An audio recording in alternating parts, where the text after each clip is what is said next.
Perkenalkan, nama saya Cindy Widya dengan NIM 2130 2070 3131. Di sini saya akan menjelaskan mengenai materi kelompok 2 dengan judul Etika Organisasi Pemerintahan. Di dalam materi tersebut terbagi 3 pembahasan pokok utama, yaitu yang pertama adalah etika dalam organisasi. Etika dalam organisasi adalah sikap dan perilaku yang menunjukkan kesediaan seseorang secara sadar untuk menaati ketentuan dan norma yang berlaku dalam suatu organisasi. Hal itu terwujud dalam bentuk bagaimana seseorang melaksanakan tugas dan wewenang sesuai ketentuan yang berlaku. Beberapa alasan mengapa norma moral dan etika itu diperlukan dalam organisasi, antara lain sebagai berikut. Yang pertama, karena etika berkaitan dengan perilaku manusia, hal ini menyangkut aplikasi seperangkat nilai luhur dalam bertindak bagi kehidupan seseorang dan organisasi dan menyangkut berbagai prinsip yang menjadi landasan bagi perwujudan nilai-nilai tersebut dalam berbagai hubungan yang terjadi antara manusia dan lingkungan hidup. Yang kedua adalah agar bisa mengikuti kehidupan sosial yang tertib, manusia yang memerlukan kesepakatan, pemahaman, prinsip, dan ketentuan lainnya yang menyangkut pola perilaku. Etika memberikan prinsip yang kokoh dan berperilaku sehingga kehidupan dalam organisasi semakin bermakna. Setiap bentuk kerjasama didasarkan pada kesepakatan yang dicapai bersama. Etika organisasi menekankan perlunya adanya nilai seperangkat yang dilaksanakan setiap orang anggota. Nilai tersebut berkaitan dengan peraturan, bagaimana seharusnya bersikap dengan perilaku yang baik, jujur, hormat, keadilan, dan bertanggung jawab. Seperangkat nilai-nilai tersebut yang bisa dijadikan sebagai acuan dan dianggap sebagai prinsip-prinsip yang etis dan moral. Ada beberapa karakteristik yang dianggap sebagai prinsip-prinsip organisasi yang ideal atau birokrasi menurut Weber yang sudah umum diketahui. Diantaranya adalah yang pertama, spesialis atau pembagian pekerjaan. Yang kedua, tingkatan berjenjang atau hierarki. Yang ketiga, berdasarkan aturan dan prosedur kerja. Berikutnya, materi yang kedua ialah pengertian etika dalam pemerintahan.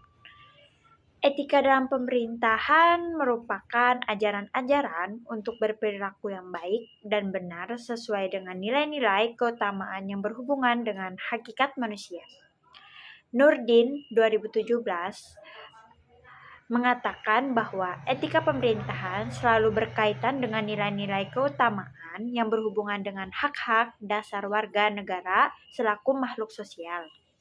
Etika pemerintahan merupakan etika terapan yang berperan dalam urusan peraturan tata kelola pemerintah. Etika pemerintahan juga merupakan bagian dari jurisprudensi praktis atau disebut juga practical jurisprudence atau filosofi hukum yang mengatur urusan pemerintah dalam hubungannya dengan orang-orang yang mengatur dan mengelola lembaga pemerintahan. Etika pemerintahan mencakup isu-isu kejujuran dan transparansi dalam pemerintahan yang pada gilirnya berurusan dengan hal-hal seperti yang pertama penyuapan, yang kedua korupsi politik, yang ketiga etika legislatif, yang keempat korupsi polisi, yang kelima etika peraturan, yang keenam konflik kepentingan, yang ketujuh pemerintahan yang terbuka, yang kedelapan etika hukum.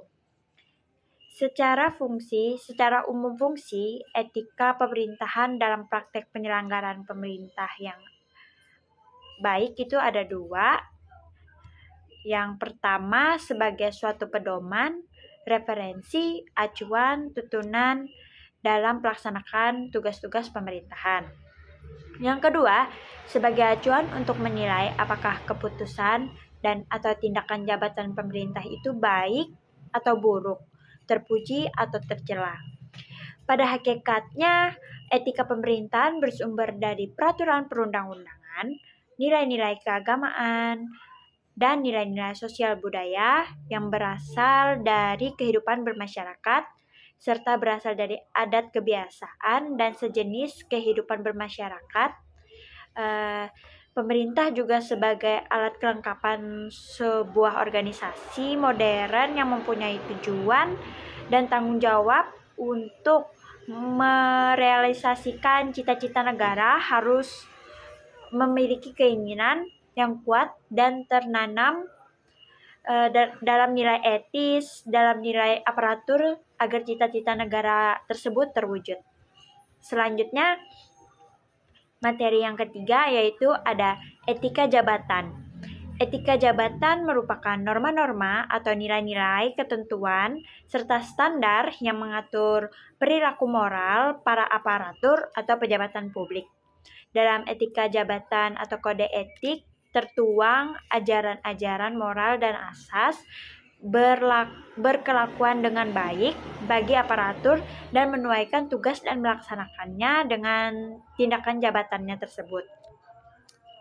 Etika jabatan memberikan berbagai asas etis, ukuran baku, pedoman perilaku, dan kebijakan moral yang dapat diterapkan oleh setiap aparatur.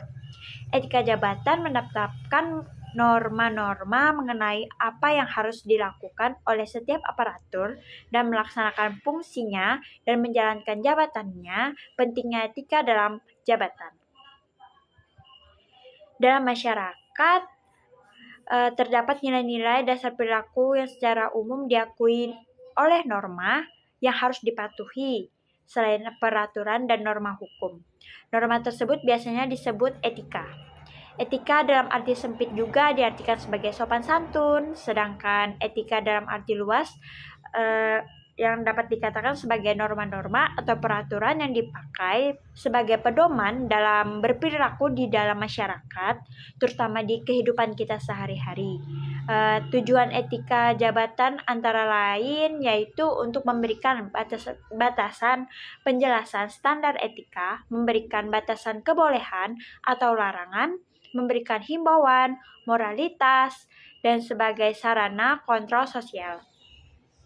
Terkait dengan kode etik, agar penyelenggaraan pelayanan lebih berintegritas, profesional dan akuntabel, pemerintah sangat serius hal ini dengan diterbitkannya Undang-Undang Nomor 25 Tahun 2009 tentang pelayanan publik, bahwa dalam penyelenggaraan pelayanan publik diatur terkait perilaku, pelaksanaan, dan pelayanan. Yang kedua ada Undang-Undang Nomor 23 Tahun 2014 tentang 2014 tentang pemerintahan daerah.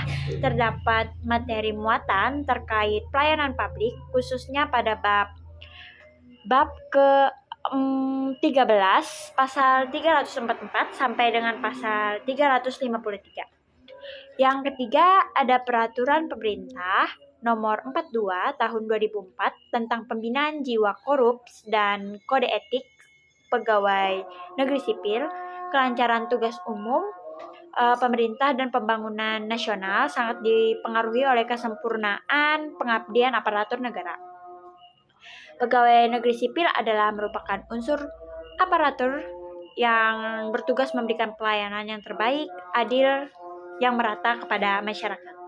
Selanjutnya yang keempat yaitu ada peraturan pemerintah nomor 53 tahun 2010 tentang disiplin PNS, merupakan langkah awal untuk menciptakan aparatur yang profesional sebagai pengganti PP atau peraturan pemerintah nomor 80 tahun 1980 yang bersifat umum. Saksi bagi PNS pelanggar disiplin yang merupakan salah satu materi yang cukup menonjol adalah ketentuan tidak masuk kerja. seperti tercantum dalam pasal 8 yang memberikan sanksi diatur secara tingkat, peraturan secara tingkat. Ya, yang selanjutnya yang kelima yaitu Peraturan Menteri Pendayagunaan Aparatur Negara dan Reformasi Birokrasi Nomor 21 Tahun 2012 tentang Kode Etik Pegawai Kementerian Pendayagunaan Aparatur Negara dan Reformasi Birokrasi atau bisa juga disebut dengan Kementerian PARBM. Sekian dari penjelasan saya ucapkan banyak terima kasih.